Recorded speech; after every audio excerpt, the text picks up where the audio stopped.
नाजरीन अस्सलाम वालेकुम। IND टुडे न्यूज में आपका खैर मकदम करते हैं। आइए देखते हैं ये तफसीलात। आसानी से पैसा कमाने की लालूच में दो BPO के कारिंदे विभेश कुमार और के श्रीधर गांजा फरोख्त करते हुए गिरफ्तार। मंगलहाट पुलिस के सब इंस्पेक्टर जी शिवानंदम और कांस्टेबल मुरलीधर ने इन नौजवानों को जाली हनुमान के पास से उस वक्त गिरफ्तार किया जब वो अपने साथ 5 किलो गांजा लिए खरीदार के मुंतजिर थे। ACP गोशा महल M नरेंद्र रेड्डी ने मीडिया को तफसीलात बताई।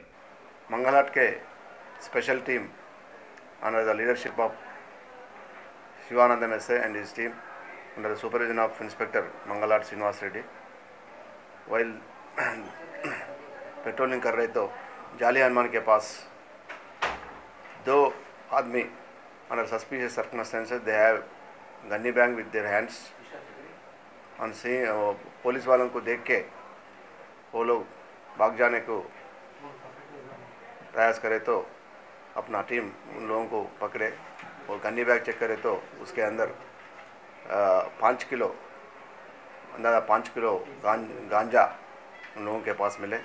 उन लोगों को इंक्वायरी करे तो ये गांजा विशाखापट्टनम एजेंसी एरिया से ला रहे बोलकर बोले, उधर से 2000 रुपये को लाके इधर 5000 से ऐसा बेच रहे।